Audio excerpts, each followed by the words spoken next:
You just bought a brand new car. You negotiated the price, shook hands with the salesman, and drove off the lot, feeling like an absolute winner. But right now, at this very moment, the entire dealership staff is high-fiving each other behind the glass wall because you just made them almost $2,000 in pure profit and you have no idea where it came from. Car dealerships in the United States are not in the business of selling cars. They are in the business of selling debt. In the fourth quarter of 2025, the average American car dealership pulled in $19.95 in finance and insurance profit per vehicle sold, and that number climbed 8.7% from the year before. 73% of total dealership profit now comes from the back office, not the shiny showroom floor where you were shaking hands. Today I am going to walk you through the 3 legal traps hiding inside every dealership in America, explained so simply that a 5-year-old could understand them. And by the end of this video, you will know exactly how to walk in, get your car, and walk out without leaving a single extra dollar on their table. The average new car in the United States now costs $49,191. The average monthly payment has climbed to $749, stretched over an average loan term of 69 months. Nearly 6 full years of payments for a machine that loses 20% of its value the moment you drive it off the lot. And if you think that sounds bad, buckle up, because the real damage does not happen in the showroom. It happens in a small windowless room in the back of the building that the industry calls the F&I office. Let me show you exactly how they operate. The first trap is called the 4 square. When you sit down to negotiate, the salesman does not ask you how much you want to pay for the car. Instead, he asks you a very different question. How much can you afford per month? That single question is the trap door, and most buyers fall straight through it without even realizing what happened. The salesman pulls out a piece of paper and folds it into 4 squares. In the top left square, he writes the price of the vehicle. In the top right, he writes your trade-in value. In the bottom left, he writes your down payment. And in the bottom right, the only square he actually wants you to look at, he writes the monthly payment. Consumer Reports called this the oldest trick in the car business. And they are right, because the whole point of the 4 square is to make you forget the total price and focus only on that small monthly number. You tell the dealer you want to pay $300 a month, and he smiles and says, "Absolutely, we can make that work." What he does not tell you is how he makes it work. He stretches your loan from 48 months to 72 months or even 84 months. Your monthly payment looks small, but the total amount of interest you pay explodes.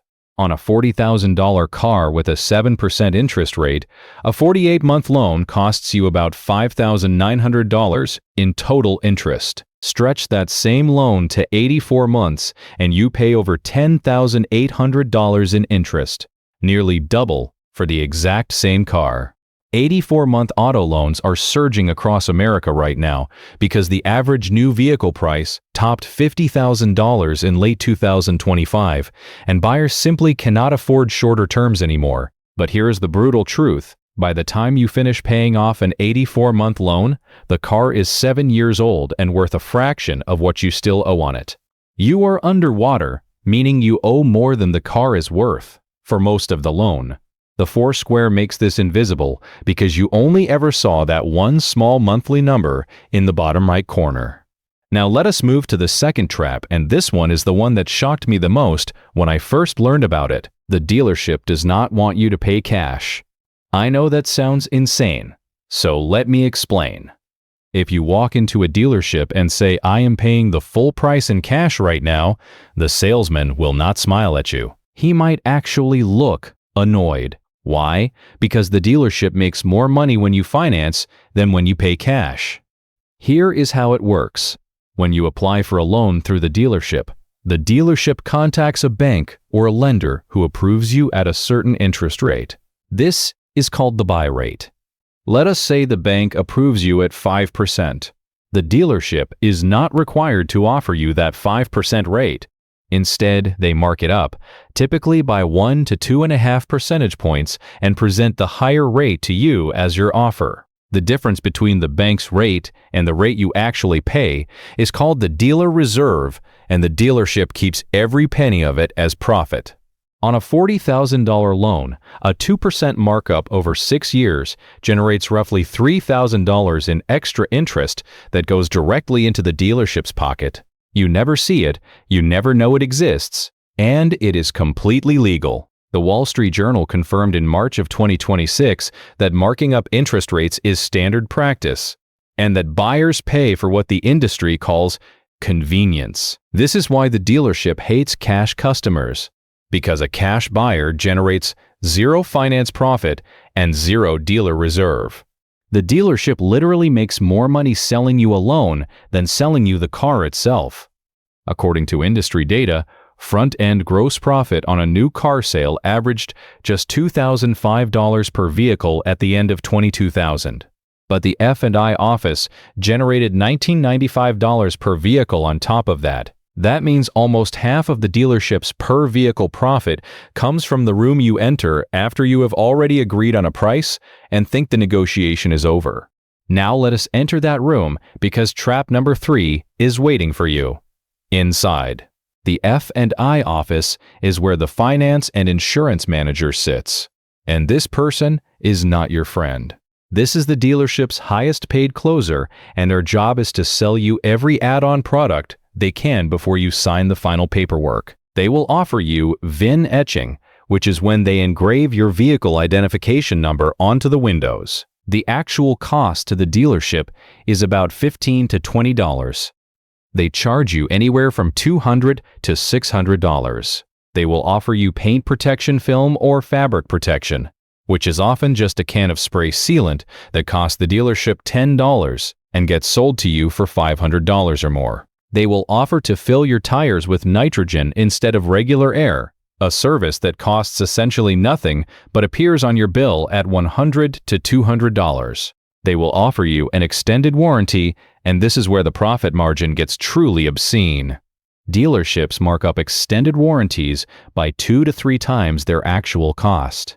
A warranty the dealer buys from a provider for $800 gets sold to you for $2,000 to $2,500. The profit margin on extended warranties runs between 30 and 70%.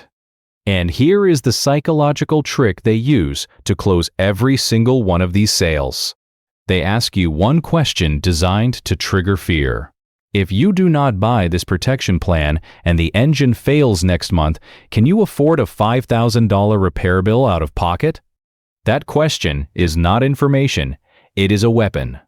Fear is the most effective sales tool ever invented, and the F&I manager knows exactly how to use it.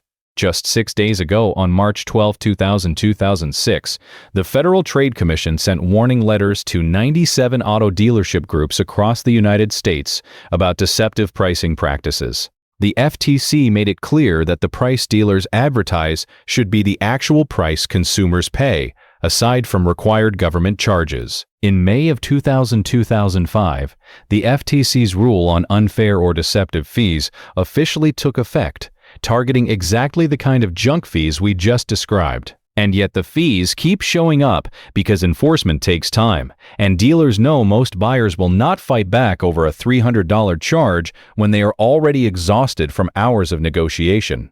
A Reddit user posted just 6 days ago that nobody warned them about the F&I office, and it almost cost them thousands. Describing how they thought the hard part was negotiating the car price, only to get blindsided by add-on after add-on in the back room.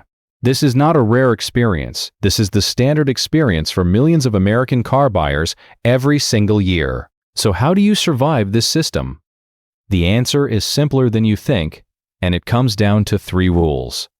Rule number 1, before you ever set foot in a dealership, go to your own bank or credit union and get pre-approved for an auto loan. When you walk in with your own financing already secured, the dealership cannot mark up your interest rate because you already have a rate locked in.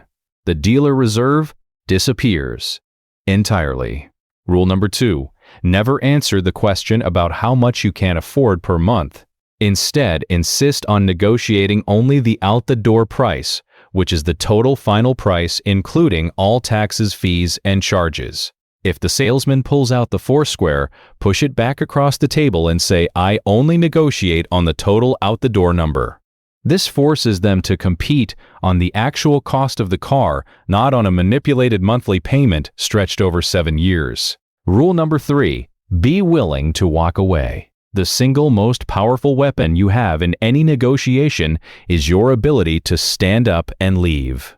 Dealerships count on the fact that after you have spent 3 hours test driving, filling out paperwork, and emotionally bonding with a car, you will not walk away over a few $100s in fees. They are betting on your exhaustion and your emotional attachment. The moment you stand up and move toward the door, the dynamic shifts entirely because they know the next customer might not come for days. One final number to remember. The average American who buys a new car in 2026 will pay $749 every single month for nearly 6 years. Over the full life of that loan, they will pay thousands in interest, thousands more in marked up add-ons, and they will hand the dealership almost as much profit from the back office as from the sale of the car itself. Or they could walk in with a pre-approved loan, negotiate only the out-the-door price, say no to every add-on in the F&I office, and save themselves anywhere from $3,000 to $8,000 on a single purchase. The system is legal, but it is not designed to help you. It is designed to make you feel like you are winning, while the real money flows in directions you never see. Now you see it. Thank you for watching, and if this video saved you money or opened your eyes, hit the subscribe button. Next time we are going to expose another legal scam hiding in plain sight and break it down so simply that a 5-year-old could understand it. I will see you in the next one.